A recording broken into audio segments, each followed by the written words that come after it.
prudent man or the righteous man sees trouble and run away, but the foolish man sees trouble and stays there. What man makes you, it gives you ability to sense danger and This is life. This is life. The President, the Preacher, and the Great Escape. Hello and welcome to Entertainment News Mzansi. Now, if you're new to the channel, you know you love the stories, go ahead, click the subscribe button and the bell, and you'll never miss an update. So at first, Lazarus Chakera's visit to South Africa, the regional superpower, was going very well. Malawi's newly elected president had a good meeting with his counterpart Cyril Ramaphosa in Pretoria last Friday and signed an important economic cooperation deal. At about 1 p.m., Chakera returned to the Sefako Makgatho Presidential Guest House to rest before his flight home on a chartered Malawi Airlines Bombardier Q400. Now, a publication had accompanied Chakera on his flight into South Africa and was at Waterkloof Air Force Base with Malawi's advanced delegation when things started to go wrong. Chakera's excitement and that of his entourage turned first into anxiety and then to outrage as they learned that the advanced delegation had been accosted by policemen at the airport and denied access to the plane. The police were looking for none other than controversial self-proclaimed prophet Shepherd Bushiri, reputed to be among the wealthiest religious figures in Africa. Bushiri and his wife were charged in South Africa with fraud, but were released on 200,000 rand bail each, and they had disappeared that morning. Bushiri is one of Malawi's most famous sons, and the police thought that Malawi's president might be helping him to smuggle out of the country. They were willing to break diplomatic protocol to check if Bushiri was on the plane. Now, as it happened, the police were wrong. How much do you know about how, in fact, he arrived in your country? The first thing is to find out how he left your country. At that point, the Bushiris were already in Lilongwe. Later, they would announce their escape to the world. Our coming to Malawi is a tactical withdrawal from the Republic of South Africa solely meant to preserve our lives, said Bushiri in a statement. We have to be alive to testify. Seeking my safety to be feedback from the government, whether the people have been arrested or anything has been done to the people who wanted to kill me in South Africa. Now, after a delay of nearly 10 hours, Chakera and his team were finally allowed to fly back to Lilongwe. Chakera was furious. His diplomatic triumph had turned into a major diplomatic incident, and once again, he found himself at odds with Bushiri.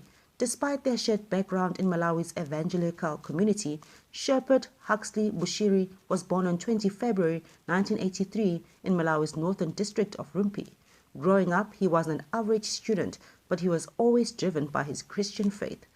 One of his former teachers at the Moyale Barracks Community Day Secondary School said that Bushiri did not pass his high school exam at the first attempt. He was too much into student Christian organizations of Malawi activities. The teacher recalled he was staying with his brother Mishek and was a member of a CCAP, which is a Church of Central Africa church organization. How he became a prophet is a mystery. A childhood friend who asked his name said that he remembers Bushiri as being secretive, creative, and prone to prayer. Of course, Bushiri was always a prayer man, such that he can leave you concentrating on books and goes out for a prayer arrangement. You could tell he was so much into religious things. Behavior-wise, I don't think I remember him picking a fight with anyone. Apart from it, friends provoked him. However, you could not trust him fully because he appeared very secretive, said the friend. Bushiri began his ministry in Mzuzu, the country's third largest city, and he made a name for himself among university students for his spiritual counsel on love and relationships. Even then, however, he seemed to attract scandal and was accused of impregnating a woman in his congregation. Now, these accusations were later dismissed by a court. From these beginnings, Bushiri built one of the largest, most influential and most lucrative ministries in Africa, the Enlightened Christian Gathering. This growth was fueled by the miracles he claimed to perform, such as curing people of HIV, making the blind see, uplifting the impoverished, and, on at least one occasion, walking on air. At the same time, he was accumulating enormous wealth, investing the tithes from his churchgoers into everything from hospitality and real estate to transportation and mining. Bushiri's net worth is thought to be more than 1 billion rands. And unlike Malawi's president, he has his own private jet. But controversy was never far behind him. Bushiri was in the headlines in 2017 after the Botswana government imposed visa restrictions on him because the local branch of his church had failed to submit audit accounts. He has been repeatedly implicated in adultery, and in 2019 he was accused by 2 churchgoers of rape, allegations that he strongly denies. Question marks also surrounded how he is able to grow his fortune so quickly. One notable critic is Lazarus Chakera's son. In 2017, Nick Chakera sharply criticized Bushiri on social media for exploiting his congregation to make a profit. Both Chakeras are major figures in Malawi's evangelical church movement, and Bushiri did not take kindly to the rebuke. My warning is going to Lazarus Chakera because I expected him, as a man of God and also a politician, to realize his son has made a mistake, said Bushiri at the time. He should tell his son to leave me alone.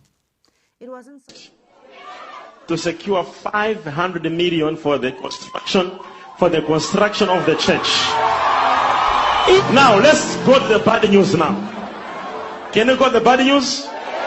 The bad news is that money, 500 million, is still in your pocket.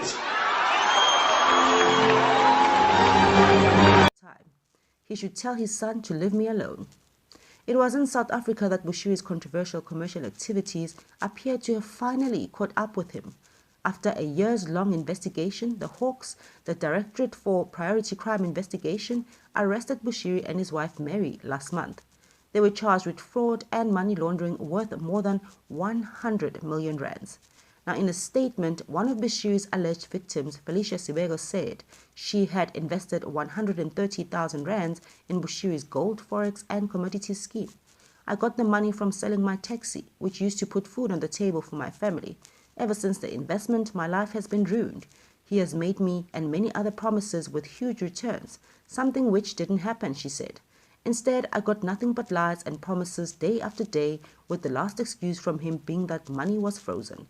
I invested to better my life and that of my family. Instead, I have become a laughingstock in my community.